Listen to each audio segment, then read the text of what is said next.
Welcome to Bits of History. My name is Lee Pulaski, President of the Resurrection Bay Historical Society. This bit of history is about the cannon on display at the Seward Museum. The story starts with a short article in the Seward Weekly Gateway of June 16, 1906, which said, "The steamer Bertha brought an old Russian cannon to Seward, a present to the town from Mrs. W. G. Wharf of Seldovia. Only the gun remains, very rusty, the carriage having disappeared long ago. A government report says the cannon is known to have been in the neighborhood of Seldovia in 1716. It is about 3 feet long and of about 4-inch bore. Mrs. Wharf's husband, William, operated a coal mine near Port Graham. How the cannon came to be around Seldovia, how Mrs. Wharf came into possession of the cannon, and why she gave it to Seward is not known. In fact, it would be safe to say there is more we don't know about the cannon than we do know. Any information about the cannon anyone can provide would be very welcome." One of the trunnions of the cannon has the letters LM, which identifies the manufacturer as the Lowell Moore Iron Company of England. According to experts in the field, it would have been made not earlier than the late 1700s, but before 1803, which of course conflicts with the 1716 date mentioned in the newspaper article. On the other trunnion is SOLID 68. The SLOID means it was cast solid and then bored out. No one is sure what the 68 stands for. Arms experts have told us that the technical name for the cannon is a carronade, a short gun designed for close infighting, usually firing grape shot.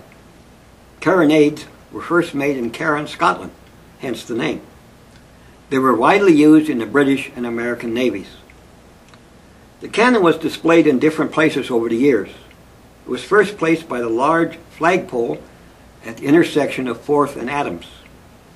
The Seward Daily Gateway of June 16, 1926, in an article about the cannon says, "For a while, the cannon was mounted and placed on exhibit down by the Alaska Railroad Depot, but in more recent years it disappeared from the sight of man.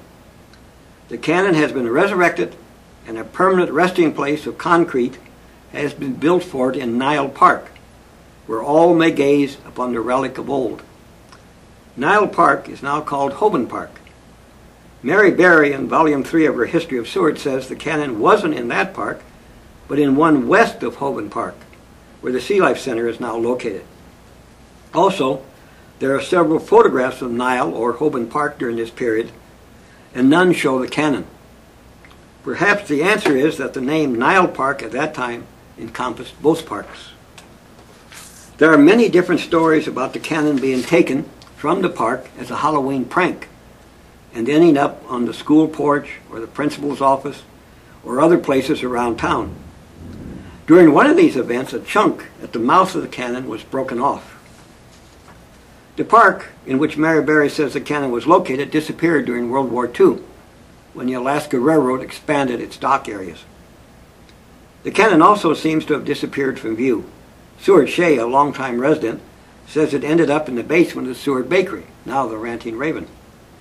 It next came to notice in 1967, during the Purchase Centennial celebration, when a new carriage was built for it and was put on display in the lobby at the north end of City Hall.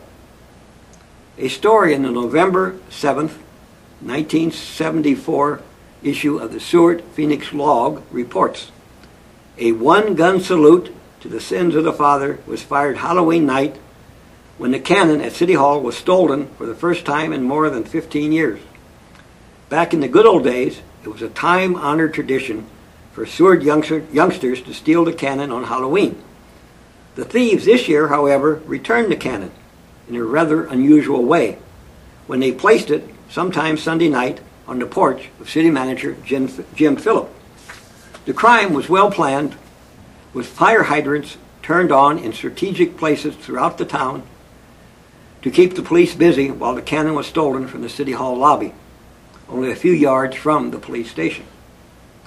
A message on the cannon from the thieves, and that word is in quotes, reads, "To whom it may concern, this poor cannon deserves a safe, if not well-guarded resting place. You'll be lucky if this doesn't happen for another quarter century. In all seriousness, we are sorry. Boom." After this episode, the cannon was placed in the Seward Museum, which at that time was located in the basement of City Hall. When the museum moved to its present location at 3rd and Jefferson, the cannon moved with it, and no doubt will move again when the new library museum building is built. Thanks for listening to this bit of history. Remember, to learn more about Seward's history, visit the Seward Museum. Admission is free during the winter.